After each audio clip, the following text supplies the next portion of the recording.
Mesdames, Mademoiselles et Messieurs, bonsoir. Dans le cadre de nos émissions sur Philanthropie Tribune, nous avons eu l'opportunité d'accueillir pour un échange Monsieur Haj Djibril, qui est le petit-fils de l'illustre homme politique Feu Djibril Khairallah. À travers nos échanges, cette fois-ci, nous nous sommes un peu téléportés de tout ce qu'on fait d'habitude, c'est-à-dire à pouvoir faire un projecteur sur les actualités politiques, sur un homme qui a su se faire tout seul, à la sueur de son front, ce qui est tout à fait étrange par rapport à la plupart de nos compatriotes. Quelqu'un qui a beaucoup voyagé, donc qui a engrangé beaucoup d'expérience. Et nous avons appelé sur ce plateau un jeune monsieur plein d'ambition, un homme de médias, un extra-sportif, un sportif, un citoyen qui de l'intérieur a beaucoup d'idées et amène beaucoup de solutions face à la problématique que nous nous posons assez souvent chaque jour et qui fait l'essence de Philanthropie Tribune. Mesdames, Mesdemoiselles et Messieurs, nous vous demandons d'accueillir Haj Djibril, communément pour beaucoup de nos compatriotes, Salah ad-Din. Nous l'avons connu tout jeune et c'est un monsieur qui a beaucoup grandi. Monsieur Haj Djibril, bonjour. Bonjour, cher Anthropius. Comment allez-vous? Merci bien à vous-même. Vous avez été un grand sportif. Vous avez joué dans l'équipe nationale, ce qui n'est pas donné à tout le monde. Vous avez vécu les choses de l'intérieur en ayant appelé dans la sélection, dans les phases préparatoires. Beaucoup de Tchadiens se posent la question, à savoir aujourd'hui pourquoi le sport au Tchad, et en particulier ceux qui suivent le football, n'avance pas. Dernièrement, le Tchad a eu le privilège de ramener la coupe de la CEMAC. Je parle sur votre contrôle. Qu'est-ce qui a fait cette différence-là entre les années qui ont été charnières ou pas, mais qui a fait que le football n'a pas évolué, et Dieu seul sait que notre pays est pétri de talent, et ce qui vient de se passer dernièrement? C'est très simple. Je mettrai ça plutôt sur le compte du hasard, car des équipes compétitives, on en avait eu. Lors de ma première sélection en équipe nationale du Tchad et l'Essao, en 1999, nous avions déjà atteint la finale au Gabon, face à la Zingo nationale du Gabon. Ce qui s'est passé est très bien pour le Tchad, et également pour la jeunesse tchadienne, à condition qu'il y ait un suivi. Et pour qu'il y ait un suivi, il faudrait absolument que le gouvernement mette les hommes qu'il faut à la place qu'il faut. Les hommes qu'il faut à la place qu'il faut, c'est-à-dire? Nous avons des entraîneurs diplômés, nous avons des entraîneurs non diplômés qui ont fait leurs preuves en gagnant à plusieurs reprises leur championnat national et la Coupe nationale. Ce sont ces personnes-là dont on a besoin, tout comme d'anciens internationaux comme moi-même, qui ne suis pas seulement un ancien international, mais qui suis toujours international, d'autant plus que malgré mon âge, je fais toujours partie de la liste des 40 joueurs présélectionnables. Très bien. Vous avez vécu un peu le quotidien de l'équipe nationale de l'intérieur. Beaucoup de joueurs se plaignent un peu des conditions de préparation, des sélections, des critères de sélection. Nous avons la chance d'avoir quelqu'un qui a fait partie de ça. Quelle est votre optique? Mon opinion doit être complètement différente de ce que beaucoup de gens pensent. Aussi bien ceux qui ont tâté le problème de l'intérieur comme moi-même, ou bien les spectateurs et téléspectateurs. Je m'explique.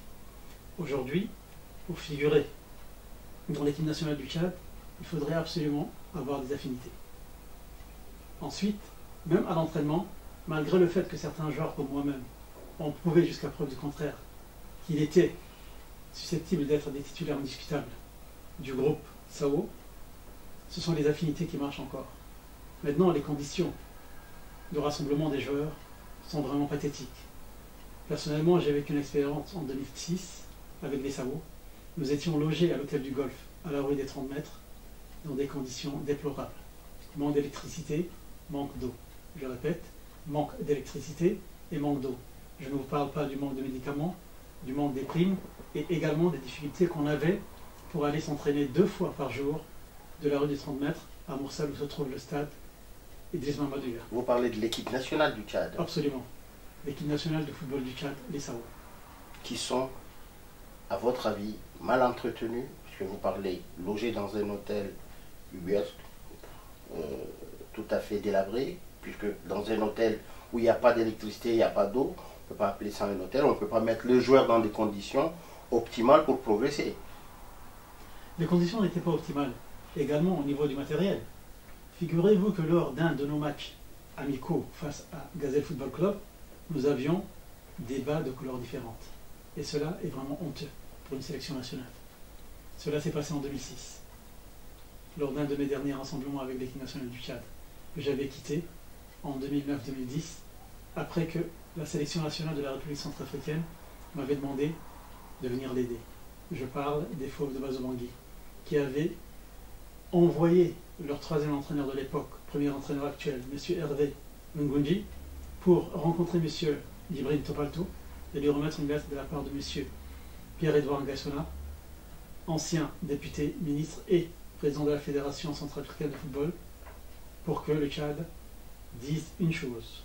Oui, nous voulons réintégrer Djibril Ibrahim au sein des Sao, ou bien nous le laissons libre de ses mouvements, donc libre de choisir son pays sportif, en l'occurrence la République centrafricaine, qui m'avait fait une réelle diligence, afin que je puisse les aider, c'est-à-dire les joueurs, à devenir champions d'Afrique.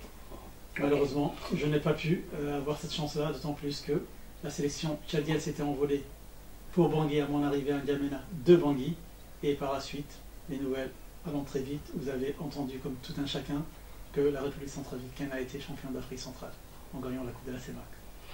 Très bien. En tant que sportif, quelles sont les solutions que vous pouvez conseiller? Je fais référence, puisque vous avez beaucoup voyagé, et vous êtes souvent à l'étranger, vous venez dans votre pays d'origine, et donc étant à l'étranger, vous voyez mieux comment les équipes progressent. Qu'est-ce que vous avez amené comme conseil?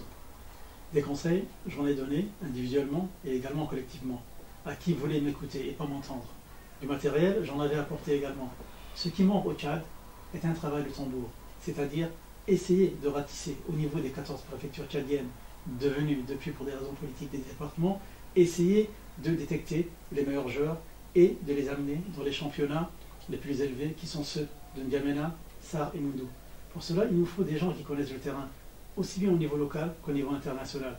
J'en fais partie, Yafen Doram en fait partie, Nabati Gotokoma en fait partie, mais nous en avons également d'autres qui peuvent nous aider, à condition que le pays leur donne cette considération qui leur revient de droit, c'est-à-dire le salaire et les outils indispensables pour pouvoir faire de la sélection nationale tchadienne quelque chose d'autre que ce qu'on voit actuellement. Je m'explique. À l'époque de notre enfance, M. Mohamed Assili, lors de la Coupe de l'IDEAC, le Gabon, la Guinée équatoriale, entre autres, avait une seule équipe qui jouait la Coupe de l'IDEAC, devenue désormais Coupe de la CEMAC. De progression en progression, aujourd'hui, ces pays que j'ai cités ont des équipes spéciales pour jouer les éliminatoires de la Coupe d'Afrique des Nations et de la Coupe du Monde. Pour jouer la Coupe d'Afrique des Nations, ils ont une autre équipe qui joue le CHAN, le Championnat d'Afrique des Nations, qui est joué par des joueurs locaux ou bien opérants dans la zone CEMAC. Ils ont une seconde équipe qui, pour la plupart du temps, est l'équipe junior qui joue le tournoi de la CEMAC. Figurez-vous que lors de notre victoire en finale de la dernière édition du tournoi de la CEMAC, ce sont les juniors congolais qui avaient joué la finale face à l'équipe nationale du Tchad, les Sao. Admirable. En clair, si je comprends bien, vous voyez le blocage à quel niveau? Est-ce la fédération qui ne fait pas son travail? Est-ce au niveau du ministère que la priorité n'est pas donnée? Ou c'est encore plus haut, où les moyens ne sont pas sortis. On fait du sport qui est un phare de la jeunesse, pas du tout une priorité. À quel niveau se situe exactement le blocage? Commençons étape par étape. Aucune décision n'est prise dans un pays tant que les grandes instances de la République ne la décident pas. Je m'explique. Si aujourd'hui le gouvernement accepte de nommer un ministre de la jeunesse et des sports, un président de la fédération de football du Tchad, et lui permettre de recruter son équipe en lui donnant les outils et le temps, je répète, le temps nécessaire pour pouvoir faire un travail de fond, jamais nous n'y arriverons. Figurez-vous que nous ne disposons même pas d'un stade omnisport ouvert, encore moins d'un stade omnisport couvert. Comment voulez-vous que dans ces conditions-là, nos jeunes puissent s'épanouir? Le problème du matériel se pose également, et également le problème des moyens de première nécessité, comme quoi les transports et l'alimentation.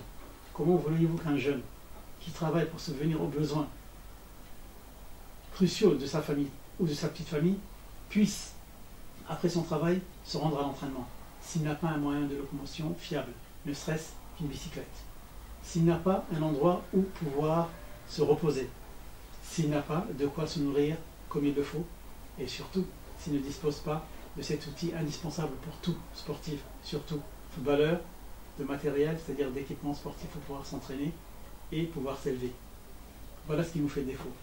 Nous avons à plusieurs reprises, c'est-à-dire des personnes soucieuses du bien-être de la jeunesse tchadienne, comme moi-même, essayé de toucher le président de la République. Malheureusement, toutes nos tentatives ont été vaines, car nous avons la triste impression que des gens se trouvant autour du chef de l'État ne lui transmettent pas, comme il le faut, nos doléances, ou bien les travestissent. Je suis arrivé de Yamena lundi dernier. Mon intervention au niveau de l'Observateur, dont je fus l'invité, mon intervention qui était en quelque sorte un entretien avec l'excellent directeur de publication du journal L'Observateur, paru du 3 au 10 décembre, explique ce que je viens de vous dire, sans compter bien entendu ma dernière intervention dans la dernière parution du journal Le Temps. Nous voulons tout simplement montrer que nous sommes soucieux de ce qui se passe au Tchad. Et le Tchad, comme tous les pays, a besoin de sa jeunesse. Quand elle respire, il vit. Et quand elle étouffe, il meurt. Très bien. C'est une très bonne anecdote ce que vous dites, mais ce que je voudrais dire, c'est que le Tchad est considéré par beaucoup comme un pays pétrolier, donc avec un revenu qui peut permettre de pallier à ce problème-là. Est-ce que les ressources sont là? Monsieur Marasilek, ne me faites pas sourire s'il vous plaît. Je suis docteur en droit. Vous êtes également l'équivalent d'un docteur. Vous êtes également l'équivalent d'un docteur. Vous savez très bien que le pétrole tchadien, n'a jamais servi le peuple tchadien. Je m'explique. À l'époque où le prix du baril au niveau international caracolait à plus de 100 $ américains, le prix du baril de pétrole tchadien était à 27 $ pour des raisons politiques. Jamais les voleurs de la République n'ont laissé le Tchad bénéficier de ses ressources naturelles, quelles qu'elles soient, encore moins du pétrole. Je ne pense pas que le Tchad a besoin d'un pétrole qui n'existe plus, car tout a été bradé. Ce dont nous avons besoin, c'est de ressources humaines. Ce que beaucoup de nos dirigeants doivent savoir, c'est que des ressources humaines, le Tchad en a. J'en fais partie. Vous en faites partie. À tort ou à raison. Maintenant, ce dont on a besoin, comme je l'ai dit et je me répète, c'est qu'on nous fasse confiance. Qu'on nous permette de recruter nos équipes. De la jeunesse. Que le gouvernement fasse confiance à la jeunesse que nous représentons. Moi-même et d'autres personnes, qu'il n'est pas nécessaire de citer tellement, la liste est longue, que l'on nous donne les outils indispensables pour pouvoir travailler et surtout qu'on nous laisse le temps pour travailler. Car il faut beaucoup de temps pour relever le sport tchadien qui n'existe pas.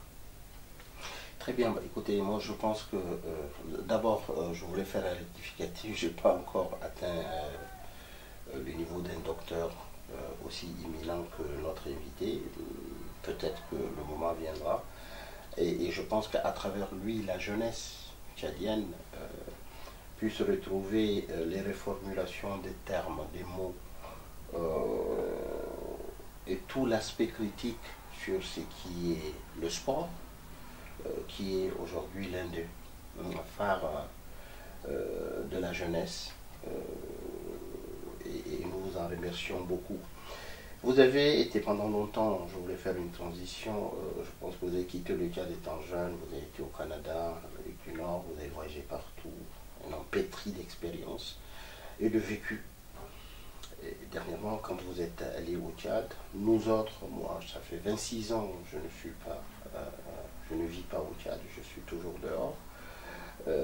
Je suis critique vis-à-vis de mon pays, vis-à-vis de ses dirigeants, sur plusieurs aspects. On peut aimer, ne pas aimer, mais ça, là, n'est pas le problème. Le Tchad, N'Djamena devait être la vitrine de l'Afrique. Certains l'ont dit, d'autres l'ont critiqué. Vous, en rentrant, qu'est-ce que vous avez trouvé entre ce qu'on vous a dit, ce que vous avez entendu, et ce que vous êtes allé voir? J'ai trouvé le parfait contraire. Je ne voudrais pas critiquer les dirigeants de mon pays, car à défaut d'être légitimes, ils sont légaux. Je suis là pour aider le Tchad à avancer. Je ne veux pas assister à l'anéantissement de mon pays, qui a commencé depuis belle lurette, à cause de l'ingérence extérieure entre autres, et surtout à cause du manque crucial de nationalisme de la part des Tchadiens. Je parle aussi bien du peuple tchadien que des dirigeants. N'Djamena est une poubelle. N'Djamena manque d'électricité. N'Djamena manque d'eau potable. Et pendant la saison de pluie, ce à quoi je n'ai pas encore assisté, puisque je compte me rendre à N'Djamena dans très bientôt, Inch'Allah, c'est que N'Djamena est un véritable marécage. Il y a des édifices en construction qui ne sont pas encore achevés, pour des raisons que je ne peux pas expliquer car je n'en connais pas les tenants et les aboutissants. Il y a des édifices achevés qui sont déjà abîmés. Je ne comprends pas ce qui se passe dans mon pays. Est-ce une malédiction? Est-ce une malédiction émanant de Dieu le Père, Dieu des Juifs, des chrétiens et des musulmans, ou bien des Tchadiens qui sont attirés eux-mêmes la malédiction? Comme je l'avais dit dans les colonnes de l'Observateur, ce qu'il nous faut, ce n'est pas un changement de régime, c'est un changement de mentalité. Je suis un sportif, je suis un artiste. Je rencontre beaucoup de blocages dans mes domaines respectifs. Imaginez, les politiciens. Je n'ai pas dit les hommes politiques, car il n'y en a pas beaucoup au Tchad. Il n'y en a presque plus. Je parle des politiciens. Ceux qui veulent absolument, et ceux en vendant père et mère, avoir une carrière politique. Faisons fi de ce que l'on appelle un destin politique. Donc N'Djamena pour moi est le contraire de la vitrine de l'Afrique. C'est fort. Je suis même tenté de vous dire que rarement, avec les termes qui sont les vôtres et les termes assez pesants, on n'a eu qu'un invité sur Tchad Anthropus qui a su imager et narrer ces aspects fondamentaux que nous dénoncions chaque jour sur Tchad Anthropus, en tribune. Haj Jibril, vous avez dernièrement pu assister à un problème, d'ailleurs nous aimerions l'énumérer, quoi qu'on en dise. Nous avons pris sur Tchad Anthropus position là-dessus parce que pour nous ça relève et ça révèle un facteur d'injustice sur votre grand frère, une situation qu'il a eu à vivre et qui a été touché dans son amour propre, dans son orgueil, dans sa fierté d'homme. Nous l'avons dit déjà, je pense que sur nos flash infos, sur Tchad Anthropus Tribune, nous avons mis à la disposition des lecteurs ce problème où M. Jamal Ibrahim Mohamed, fonctionnaire au ministère de la Moralisation, qui a été victime d'une tentative de corruption. Il a eu le génie de pouvoir enregistrer son corrupteur. Il a mis à disposition les preuves à sa hiérarchie et son ministre est au courant, mais il s'est trouvé que c'est Jamal Ibrahim qui a fait 9 jours de garde à vue et presque 3 semaines d'emprisonnement. Le corrupteur a été laissé dehors. Le corrupteur, à notre sens, et selon Cadanthropus et les sources qu'on a sur Cadanthropus Tribune, est protégé par des gens haut placés, un général, un ministre, un ex-premier ministre. Et d'ailleurs, c'est un sujet que nous serons tentés de lucider sur Cadanthropus Tribune en éclaircissant après recoupement les informations et en mettant les bandes d'enregistrement de tentatives de corruption à la disposition du public. Les Tchadiens apprécieront et feront leur jugement, puisque nous, notre but, c'est de s'arrêter là, de mettre à disposition les preuves, et c'est aux Tchadiens, à nos compatriotes pour lesquels on se sacrifie, d'en juger. Vous avez été au Tchad, vous êtes le petit frère direct de la personne énumérée. Quelle est votre optique là-dessus? D'abord, le directeur, Mohamed Jamaluddin Ibrahim Al-Naïd, et mon frère aîné, Utéran, de même père et de même mère. Vous avez déjà tout dit. J'ai personnellement vécu de l'intérieur ce qui s'est passé. Il avait demandé à son ministre de tutelle une mise à disposition ou bien une suspension provisoire. Pour faire face à la justice. Évidemment, pour se mettre à la disposition de la justice. Il s'est rendu grandement, comme le disent les Ivoiriens, à la police judiciaire pour audition. Il a été détenu 9 jours à la police judiciaire, alors qu'on ne pouvait pas, selon la loi universelle et la loi tchadienne, garder un prévenu plus de 72 heures, renouvelable 72 heures. Le corrupteur était à Sarre, il fut arrêté à Sarre et ramené manu militari à N'Djamena. Une autre personne mêlée à ce dossier était, paraît-il, en Arabie Saoudite. Vous avez le nom du corrupteur? Le nom du corrupteur, il est connu dans tous les débits de boissons de N'Djamena comme Franco, le petit frère d'un éminent membre du gouvernement, ex-membre du gouvernement. On parle d'un premier ministre. Maintenant, monsieur le directeur, Mohamed Jamaluddin, mon frère, avait demandé à voir le juge d'instruction pour que les choses se fassent selon les règles. Il fut mis en mandat de dépôt. En tout, il purgea 42 jours de détention entre la police judiciaire et la maison d'arrêt de Hamsinienne. Chose incroyable. Il ne s'est jamais plaint. À chaque fois que le peuple le visitait, que ce soit le peuple d'Al-Batra, que ce soit le peuple du Chariba Germi, que ce soit le peuple de Wadaï, entre autres, il ne faisait que demander des nouvelles des familles de ces gens-là. Et il ne se plaignait de rien, alors que, comme vous le savez, il souffre d'asthme. Maintenant, à chaque fois que nous autres intellectuels et membres de son premier cercle familial cherchions à savoir ce qui se passait, il nous disait toujours « laissez la justice faire son travail ». Et je crois qu'il a raison. Parce que depuis mon arrivée lundi dernier, j'ai réactivé toutes mes sources juridiques et judiciaires. Je ne veux pas dévoiler certaines choses, comme les 7 enregistrements que je détiens et que beaucoup d'autres personnes détiennent désormais. Le jour J, si jamais la justice tchadienne, en qui j'ai entièrement confiance, tout comme mon frère, les membres de notre famille, les membres de notre ethnie, nos voisins et nos amis, si jamais la justice tchadienne a besoin de compléments de dossier, je serai là pour l'aider. Maintenant, il paraît que M. Abdelrahman Salah, le ministre de la Mondialisation, oui, a cherché à nuire à mon frère de la manière suivante. Comme mon frère lui a tenu tête en respectant les consignes du président de la République du Tchad, M. Idriss Déby Itno, qui cherche, vaille que vaille, à se battre contre la corruption, cela n'a pas plu à certaines personnes, que je n'ai pas besoin de citer, d'autant plus qu'elles se connaissent déjà. Elles sont la risée du peuple tchadien aujourd'hui, parce qu'en voulant enfoncer mon frère, elles se sont enfoncées encore plus, alors qu'elle était déjà au fond du gouffre, vu les casseroles qu'elle traîne. Avant de vous laisser compléter, pour que nos auditeurs puissent comprendre la problématique, je pense à M.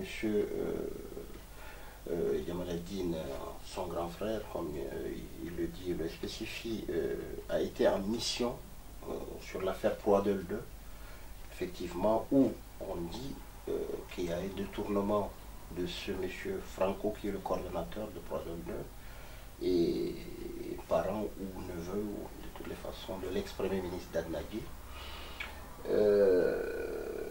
Le premier rapport fait pendant ce moment met en relief le détournement de plus de 500 millions de francs CFA, d'argent de contribuable tchadien, entre le Trésor public tchadien et la Banque mondiale. M. Abdrahmane Salah aurait demandé à ce que, je dis bien aurait demandé, à ce que le premier rapport puisse être biaisé. On a fait un deuxième rapport, d'où l'approche de tenue tête à Abdrahmane Salah, et on demande à M. Jamal Ad-Din de signer sans le lire, en présence de M. Franco et de M. Salah, chose que M. Jamal Ad-Din n'a pas voulu. Il a dit: je lis d'abord avant de signer. L'autre lui dit: non, tu signes sans le lire, c'est un ordre. Et donc c'est parti de là, le rapport de force qui en a découlé. Je pense que l'explication que je voudrais amener, c'est pour éclaircir l'aspect il lui a tenu tête, parce que les autres ne comprendront pas s'il n'y a pas d'explication, pour vous laisser continuer. Votre explication est très plausible. Elle reflète l'absolue réalité. Monsieur Abdrahmane Salah a voulu punir le directeur Mohamed Jamal Ad-Din, tout simplement parce que M. Abdrahmane Salah cherche à tenir tête au chef de l'État tchadien, d'autant plus que les consignes appliquées par M. Mohamed Jamal Ad-Din sont celles ordonnées par le chef de l'État tchadien.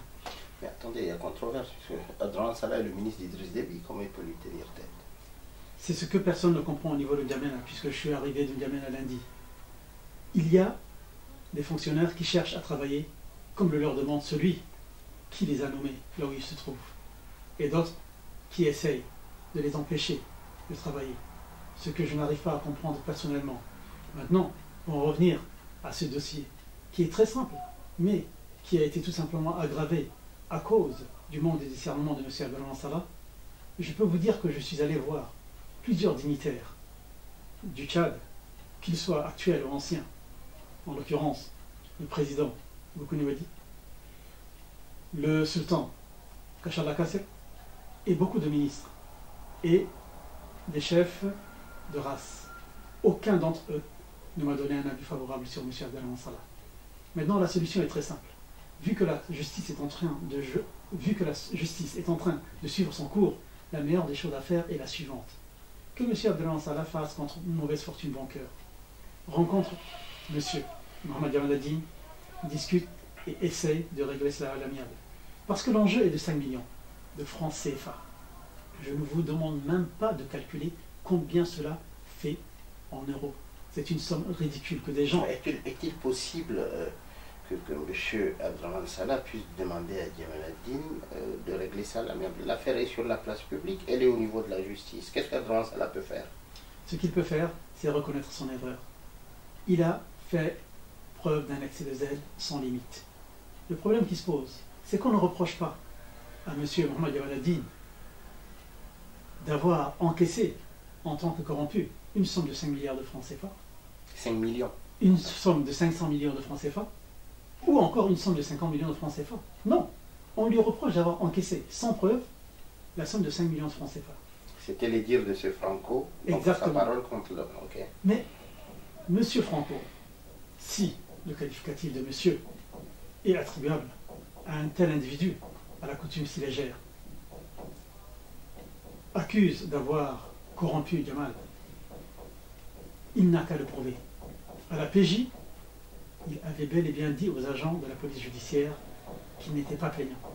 Ce à quoi le conseil, c'est-à-dire l'avocat de M. Jamal Ad-Din, avait rétorqué: mais dans ce cas, que faites-vous dans cette affaire? Sachez qu'aujourd'hui au Tchad, détourner 5 milliards, 500 millions ou 50 millions est monnaie courante. Mais de là à emprisonner un fonctionnaire digne de ce qualificatif pendant 1 mois et demi pour la modique somme de 5 millions, cela relève tout simplement de la science-fiction. Ce monsieur Franco dépense hebdomadairement 5 millions de francs CFA en alcool fort. Croyez-vous vraiment que quelqu'un qui est petit-fils de ministre, et pas n'importe quel ministre, je ne parle pas de ministre de titre, je parle de ministre comme Djibril Khalada, fils de ministre, et je parle également de véritables ministres comme Brahim Anaï, et surtout éminent père de famille comme Gamal, va accepter d'empocher une somme aussi ridicule que la somme de 5 millions, au point de s'exposer, comme c'est le cas en ce moment. Le problème qui se pose pour notre famille n'est pas un problème de 5 millions. D'ailleurs, la caution pour sa libération a été fixée à 5 millions, somme payée par des amis. Le problème, c'est notre honneur. Et croyez-moi, pour cela, nous sommes prêts à aller jusqu'au bout. Si M. Abdelrahman Salah cherche à régler cela par voie de justice, je lui tire mon chapeau. S'il cherche à mettre avec lui beaucoup de personnes dans une affaire qui n'en vaut pas la peine, il nous trouvera devant lui. D'ailleurs, là je vous parle alors que nous sommes à Paris, mais j'avais déjà parlé en long, en large et en travers, aussi bien dans la presse locale que dans les radios locales de cette affaire. C'est la preuve que la peur, nous, ne connaissons pas. Mais M. Abdelrahman Salah est connu quand il était en Libye, en tant que peureux. Et je lui dis en face, si vous cherchez à nous affronter, nous sommes prêts à relever le défi. Écoutez, nous arrivons à la fin de l'échange, ô combien de fois fructueux. Je pense que nos compatriotes apprécieront. Sur l'affaire Gamal, Tchad-Anthropus Tribune aura à exploiter tout ce qu'il a en sa possession en ayant recoupé. Ça, vous nous connaissez pour cela, on ne vous balance pas n'importe quoi. Recouper les informations et mettre maintenant à votre disposition, vous nos chers lecteurs, vous le peuple qui subit et pour lequel nous nous sacrifierons toujours. C'était Tchad-Anthropus Tribune à Paris avec Hadj Ibrahim et merci beaucoup. Écoutez, je voudrais juste ajouter une chose très simple. Je voudrais quand même remercier les ministres Youssou Abassala, les ministres Ahmed Barkaï et le chef de race Toubou, ainsi que toute la communauté Toubou de France qui n'a pas arrêté de m'appeler pour s'excuser de ce que a pu faire comme honte à sa communauté, M. Abdelrahman Salah. Merci beaucoup. C'est moi qui vous remercie. Et bonne continuation pour le reste. Merci bien. Et merci infiniment. Au revoir. Au revoir.